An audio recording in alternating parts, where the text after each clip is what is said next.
అదే వస్తుండ్రు.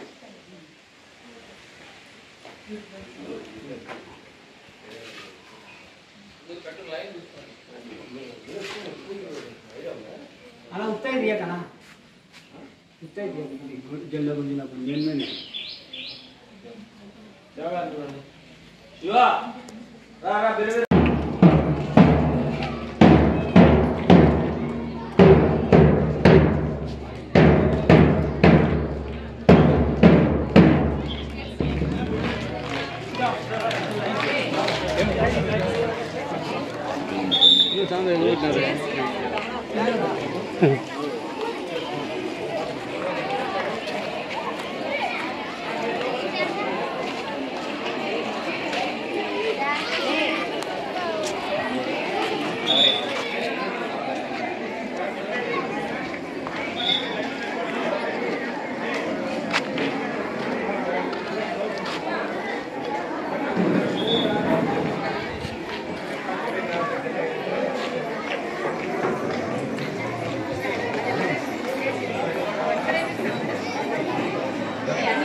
రాముడు లక్ష్మణుడు చాలా అన్యోన్యంగా ఉండేవారు. రాముని మాట లక్ష్మణుడు జవదాటలేదు అని చదువుకున్నాం అంతవరకే, పుస్తకాలలో చదువుకున్నాం అంతవరకే.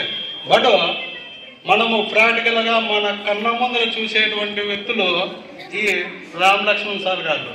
వీళ్ళు 1968లో ప్రకాశం జిల్లాలోని ఒక మారుమూల ప్రాంతంలో జన్మించి ప్రజెంట్ మన కేవలం ఆంధ్ర రాష్ట్రం తెలంగాణలోనే కాకుండా తమిళ్, మలయాళం, కన్నడ మొదలైనటువంటి సినీ పరిశ్రమలలో అనేకమైనటువంటి సినిమాలకు ఫైట్ కంపోజ్ చేసి వాళ్ళ కేరళలో ఇంతవరకు సుమారు 6 నంది అవార్డులు గ్రహించడం జరిగింది. అటువంటి వ్యక్తులు ఈరోజు మన స్వాతంత్ర దినోత్సవ వేడుకలకు ముఖ్య అతిథులుగా వచ్చి మీకు 2 మంచి మాటలు చెప్పే అవకాశం రావడం నిజంగా మన అదృష్టము. ఇప్పుడు వారు వచ్చేసి మీకు స్వతంత్ర దినోత్సవం గురించి 2 మాటలు చెప్పాల్సిందిగా కోరుతున్నాము. Thank you.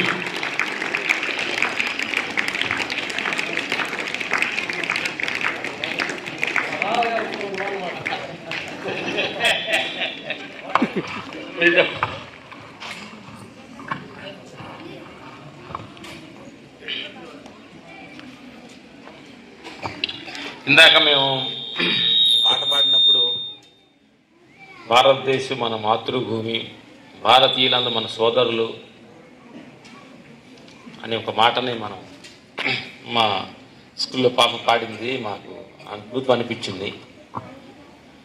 నా పరమాత్మ స్వరూపులారా, మనం ఎన్ని సంవత్సరాల నుంచి పాటలు పాడుకుంటూ వస్తున్నాం, కానీ పాటకి అర్థం అనేది చిన్న వయసులోంచి పిల్లలకి ఒక మంచి అద్భుతమైన ఒక బీజం లాగా ఇది కానీ పడితే వాళ్ళ జీవితాల్లో చాలా బాగుంటుంది. అద్భుతంగా ఈ స్కూల్కి ఈ రోజు మేము రావటానికి ఆ ప్రకృతికి ఆ భగవంతుడు మనస్ఫూర్తి థ్యాంక్స్ చెప్పాలి. అవకాశాన్ని ఈరోజు ఇక్కడ కూర్చొని మీ అందరి ముందు బంగారాలు కూర్చునే ముందు వాళ్ళ ముందు కూర్చునే అవకాశాన్ని కల్పించిన భగవంతుడు మనస్ఫూర్తి థ్యాంక్స్ మై మదర్స్కి. మేమందరూ కూర్చుంటానికి కారకులైన స్కూల్ నడుపుతున్నాం బేసికల్ మేడం గారు వాళ్ళకి మనస్ఫూర్తి థ్యాంక్స్ చెప్పాలి. ఈరోజు 79 సంవత్సరాలు మనకు స్వతంత్రం వచ్చిందని ఈరోజు మనం జెండా ఎగరేసుకున్నాం అనమాట. ఇంకోటి ఏంటంటే మనం అందరం కూడా ఇక్కడ కూర్చొని అందరం కూడా అది వచ్చిన తర్వాత ఉన్న మనుషులమే. అది రాకముందు వాళ్ళు ఎంత కష్టపడ్డారు, దానికోసం ఎంత పెయిన్ తోటి ఫీల్ అయ్యారు, ఎంతో మంది ప్రాణత్యాగాలు చేసి దీనికోసం వాళ్ళు సంసారాన్ని పిల్లల్ని వదిలిపెట్టి అడవుల్లో కొండల్లో ఉండి వాళ్ళని ఎదిరిస్తానికి ఎన్ని త్యాగం చేశారో. కానీ అన్ని త్యాగం చేసిన తర్వాత చెట్టు నాటి కాయలు వచ్చేటప్పటికి మనం అందరం ఉన్నాం. ఇప్పుడు ఏంటి, మన కాయలు కోసుకున్న భారతదేశం అని మనం గౌరవంగా చెప్పుకున్నామంటే దాని వెనక ఎంతో రక్త తారాపణ జరిగింది. కాబట్టి వాళ్ళందరూ వాళ్ళందరికీ మనశ్శాంతి కోసం, వాళ్ళందరూ మనో తృప్తి కోసం, వాళ్ళందరూ కూడా మనందరూ వాళ్ళే ఈ ఎముకల్లాగా ప్రతి జన్మలో పుడుతూ ఆనందాన్ని ఎంజాయ్ చేస్తుంటారు. కాబట్టి వాళ్ళందరి కోసం ఒక్క 2 నిమిషాలు మౌనం పట్టిద్దాం.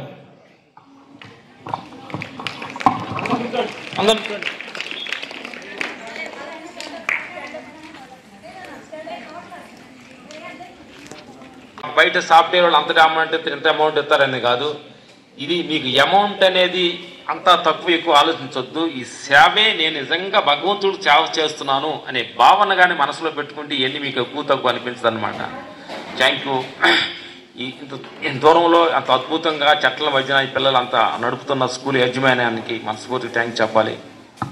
తర్వాత గురుగారు పిల్లలకు కూడా అప్పుడప్పుడు మేము అంటే మాకు అనిపించింది, అప్పుడు అంటే మంత్లీ కానీ సంథింగ్ ఎప్పుడన్నా టైంలో తీసుకొచ్చి అసలు మనిషి పట్ల జీవితంలో వాళ్ళంతా పిల్లలంటే ఇప్పుడు చిన్న మొక్కలు కదా, ఆ మొక్కల మధ్యలో నుంచి ఎట్లాంటి మాట వాళ్ళు హృదయం అంటే మనసులో పెడితే అదే వాళ్ళు జీవితంలో మారుతుంది.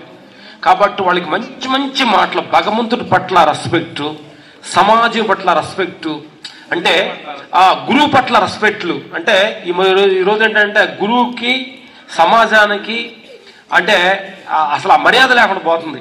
కాబట్టి పిల్లలకి అందరూ కూడా అప్పుడప్పుడు మీరు అంటే మాకు తెలిసిన దాంట్లో కొంచెం మంచి పెద్ద వాళ్ళని తీసుకొచ్చి అసలు భారతదేశ విలువలు, సనాతన ధర్మ విలువలు ఇలాంటివన్నీ కూడా వాళ్ళకి అంటే ఆ ఫ్రెండ్షిప్ ఉండదు చూడు, ఆ ఫ్రెండ్షిప్, ఆ శాకరపేస్తనం, అందరితోటి కలుపుకోలుగా మాట్లాడే విధానం, అదంతా కూడా పిల్లలకి మీరు టీచర్స్ ఉన్నారు కదా అప్పుడప్పుడు కూడా ఇలాంటి మంచి మాటలు చెబుతూ వాళ్ళందరినీ మంచి మోటివేషన్ చేసి, ఎందువల్లంటే వాళ్ళు ప్రపంచంలోకి వెళ్ళే యువకులు ప్రపంచాన్ని మనం ఆల్రెడీ సగం అయిపోయింది మాకంతా, వాళ్లే ఆ జెండాను పట్టుకొని ముందుకు తీసుకెళ్లి ప్రపంచాన్ని మంచి బాటలోకి, చెడు వ్యసనాలకు వెళ్లకుండా, చెడు మార్గంలోకి వెళ్లకుండా 10 మంది ఉపయోగకరంగా ఊరికి కన్నా తల్లిదండ్రులకు ఉపయోగకరంగా ఉండాలని మనస్ఫూర్తిగా కోరుకుంటున్నాను. Thank you.